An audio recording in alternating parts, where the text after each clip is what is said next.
Magandang araw sa iyo at sa lahat ng naghahanap ng trabaho ngayon. Sa mga ilang buwan nang nagseses ng resume sa mga nakailang interview na pero wala pa ring tawag. At sa mga napapagod na pero tuloy pa rin, para sa inyo ang video na ito. Real talk, may mga tao ngayon na degree holder, merong skills, may experience, masipag at handang magtrabaho. Pero bakit parang napakahirap pa ring makahanap ng trabaho?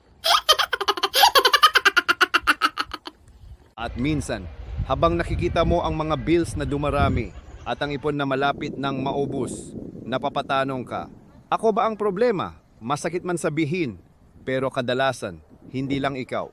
Reason number 1, entry level daw, pero parang CEO ang hinhanap. Alam mo yung job posting na nakalagay, fresh graduates encouraged to apply. Tapos pagdating sa qualifications, need 2 to 3 years experience. Napapaisip ka tuloy, paano ako magkaka-experience kung walang gustong magbigay ng chance? Parang gusto nilang bumili ng bagong cellphone, pero used na ng 3 taon. At ito ang realidad ng maraming fresh graduates. Hindi sila kulang sa sipag. Hindi sila kulang sa pangarap, kulang lang sila sa pagkakataon. Reason 2, sobrang daming applicants. Ngayon naman, sabihin nating qualified ka. Maganda ang resume mo, may experience ka. Pero hindi lang ikaw ang nag-apply. Minsan daan-daan, minsan libo-libong tao ang kalaban mo. Parang raffle draw na ang dating. Hindi dahil mahina ka, kundi dahil sobrang dami ninyong nakahanap ang parehong oportunidad. At habang tumatagal, mas dumadami pa ang competition. Reason 3, ang realidad ng koneksyon. Pag-usapan natin yung ayaw aminin ng marami, yung tinatawag na, may kakilala ka ba? O may backer ka ba? Hindi lahat ng kumpanya ganito. Pero alam natin lahat na nangyayari ito. Minsan may 2 aplikante, parehong qualified, parehong magaling. Pero yung isa, may referral, may kakilala, may network. At minsan, yun ang nagiging lamang sa kanya. Masakit pakinggan. Pero bahagi rin ito ng realidad o sistema. Reason 4, grabe. Sobrang haba ng hiring process. Yung hiring process na parang teleserye.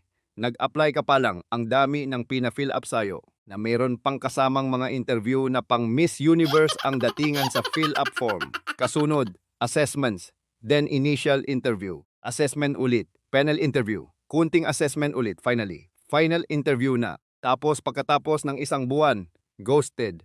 Wala man lang update. Habang naghihintay ka, ubos na ang pamasahe, ubos na ang ipon, ubos na rin minsan ang confidence mo. Reason 5, hindi tugma ang sahod sa hinihingi. At ito siguro ang pinakamasakit. Napakataas ng standards. Dapat degree holder, with experience, multi-skilled, flexible, team player, problem solver. Tapos ang offer, parang allowance lang.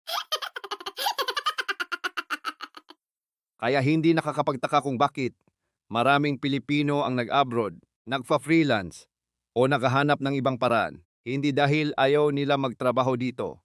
Gusto lang nilang mabuhay ng may dignidad. Kaya kung isa ka sa mga taong paulit-ulit na nag-apply ngayon, gusto kong malaman mo ito.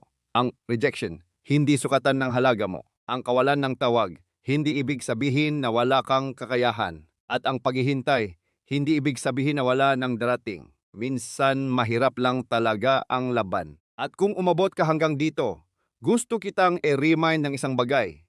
Huwag mong hayaan na ang isang rejection letter ang magdesisyon kung hanggang saan ka lang. Magpahinga kung kailangan, pero huwag kang susuko dahil isang email, isang tawag, isang opportunity lang, pwedeng magbago ang takbo ng buhay mo. Kung naging relatable sa iyo ang video na ito, i-like mo para mas maraming job seekers ang makakita. I-share mo sa kaibigan o kapamilyang nakahanap din ng trabaho. At follow mo ako para sa mas marami pang real talk tungkol sa buhay, trabaho, pera at mga laban ng ordinaryong Pilipino.